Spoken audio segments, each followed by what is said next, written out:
O nome Jacó significa aquele que luta. Também significa enganador, usurpador, trapaceiro. Esse foi o nome dado por Isaac e Rebeca ao seu segundo filho, Jacó.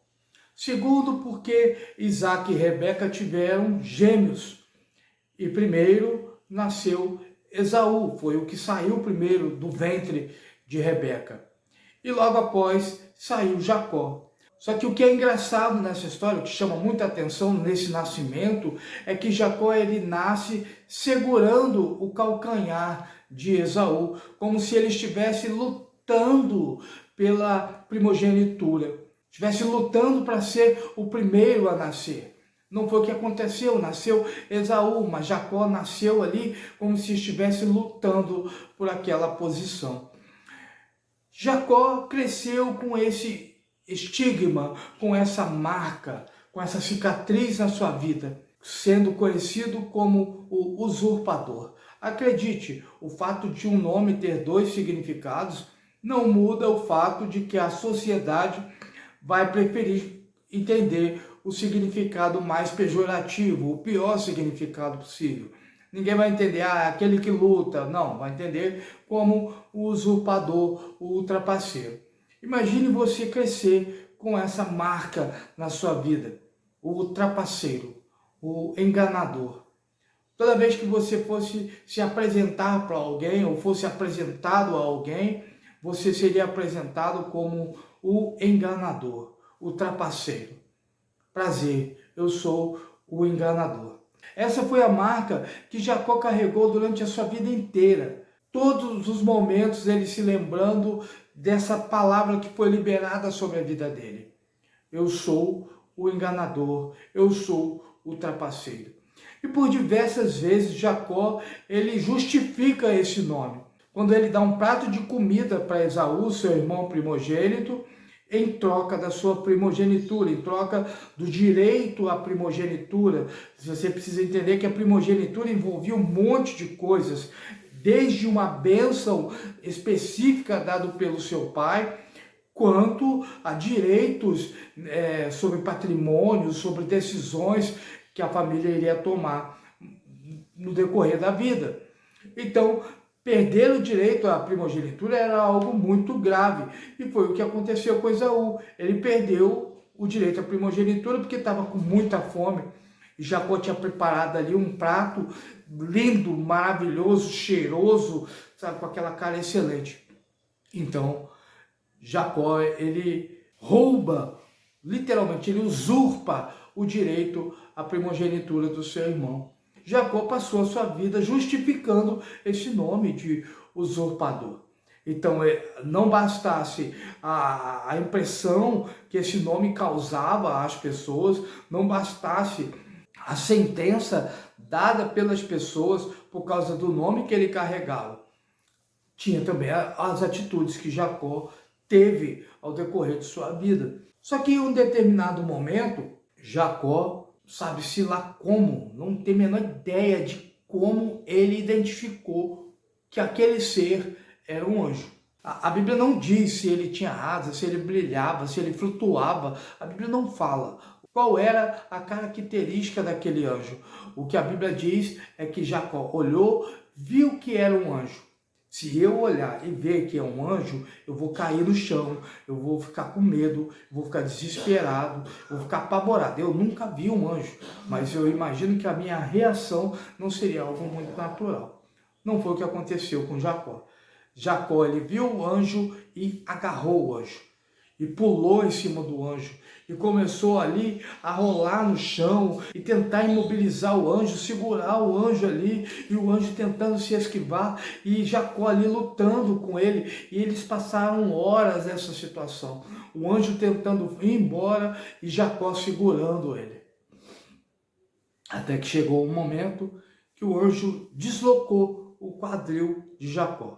Isso mesmo, você ouviu, ele tocou no quadril e deslocou o quadril de Jacó. Imagina a dor que não deve ter sido. Imagina a dor que não aconteceu ali. Só que aí nesse momento, o anjo vira para Jacó e pergunta: o que você quer que eu te faça? E Jacó responde, olha, eu não vou te deixar ir embora sem que você me abençoe. Entenda a situação de Jacó nesse momento. O homem que passou a vida inteira recebendo palavras de maldição. O homem que passou a vida inteira recebendo palavras de sentença, sendo sentenciado pelas pessoas. Ele agora tinha a chance de receber uma palavra, uma sentença, mas vinda da parte de um anjo. E ele deixa claro, não, eu quero uma bênção, eu quero ser abençoado. Eu quero receber uma palavra de bênção. E você não vai embora sem me dar essa palavra de bênção. Eu quero receber uma palavra de bênção de alguém angelical, de um ser angelical. Chega de palavras de maldição vinda de pessoas. Agora eu quero uma palavra vinda do céu. Foi essa a atitude de Jacó. E o que aquele anjo faz com Jacó? Talvez para nós aqui, para a gente, não signifique nada. Não signifique muita coisa. O anjo, ele não deu um pote de ouro para Jacó. O anjo, ele não deu um superpoder. Não, agora você toma aqui um superpoder para você. Não, o anjo mudou o nome de Jacó. Mudou. Agora você não é mais Jacó. Aquele que luta, aquele que vem agarrado ao calcanhar. O usurpador, o trapaceiro. Agora você é Israel, do hebraico Israel, aquele que luta com Deus. Você antes era aquele que luta para trapacear, para roubar. Agora você é aquele que lutou com Deus, porque como um príncipe lutaste com Deus.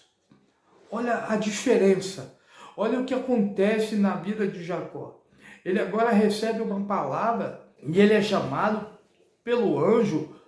E aí você precisa entender quem é esse anjo, porque ele disse, porque como um príncipe lutaste com Deus. Um anjo jamais diria isso de si mesmo, jamais diria que ele é Deus, nunca falaria isso. Se aquele ser disse que você lutou com Deus, é porque nós estamos falando ali de uma aparição de Jesus no Antigo Testamento, o próprio Jesus. Ele é o único ser que diria que eu sou Deus. Porque fora isso, os anjos nunca falariam isso. Então, agora ele recebe uma palavra vinda do próprio Deus. Como um príncipe lutaste com Deus. Israel, aquele que luta com Deus. Olha a diferença de patamar. Olha a mudança na trajetória. A partir de agora, Jacó não iria se apresentar mais como usurpador. Agora ele iria se apresentar como aquele que lutou com Deus. Aquele que persistiu, aquele que perseverou. Aquele que enfrentou todas as circunstâncias. Aquele que estava em total desvantagem. Que teve o quadril deslocado, mas que não desistiu da sua bênção. Ele só queria uma palavra de bênção sobre a sua vida. Você não tem ideia de como isso é importante para a gente. Porque a gente passa a vida inteira recebendo sentenças de todos os lados, sendo julgado, sendo condenado pelas pessoas, sendo mal visto, porque a gente lá na adolescência fez um negócio que não era para ter feito. A gente falou, a gente olhou, a gente fez coisas que a gente carrega pelo longo da vida. E essas marcas ficam ali no nosso coração, na nossa mente. E em todo tempo, o acusador, que é o inimigo, ele vem e nos faz lembrar dessas coisas que nós fizemos. Só que você precisa entender isso, que ninguém encontra Deus, ninguém tem um encontro com Deus e continua o mesmo.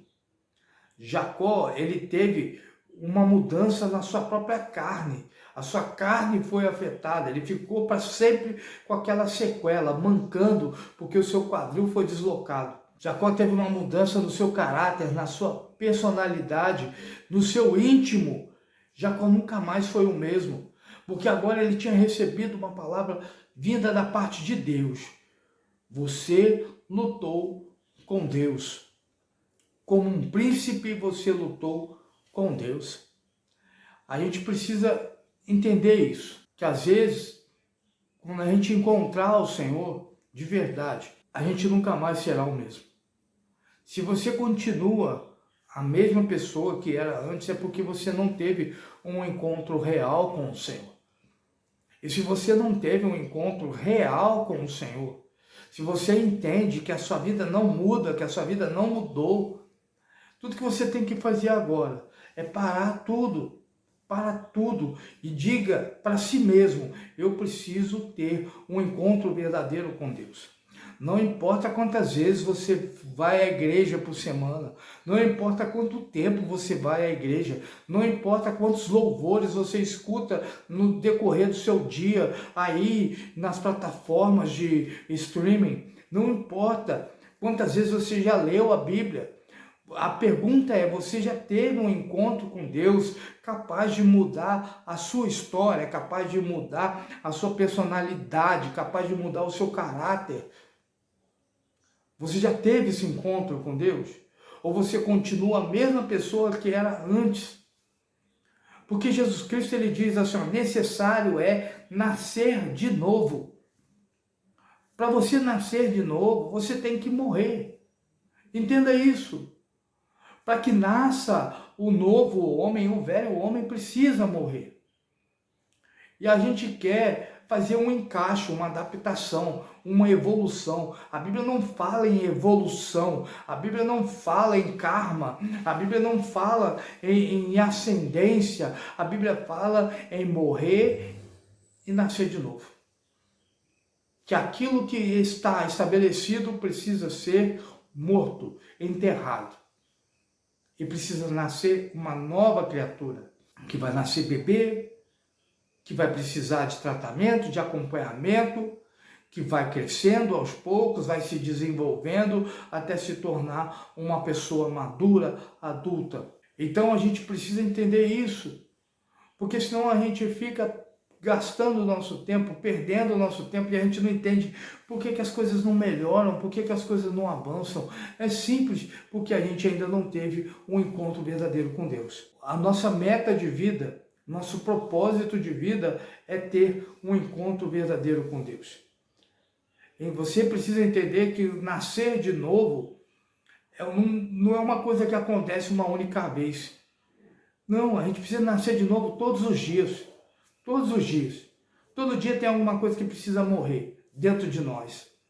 Todo dia tem alguma coisa, um sentimento, uma linha de raciocínio, um pensamento que precisa morrer. Morrer, precisa ser enterrado. O velho homem precisa ser enterrado. Não interessa essa conversa de que você tem que se aceitar, que aceitar a si mesmo do jeito que você é, não. Aquilo que você é precisa ser enterrado. Você precisa renunciar à sua velha natureza.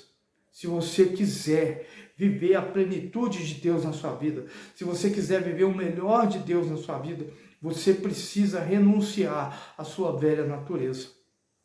E você precisa entender que isso trará para a sua vida um peso de glória, uma mudança que vai fazer você se arrepender de não ter vivido isso antes.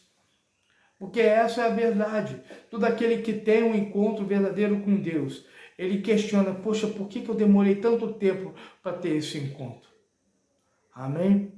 Se inscreva no canal, deixe aí o seu like, deixe o seu comentário e compartilhe esse vídeo com outras pessoas. Nos ajude a divulgar a palavra do Senhor.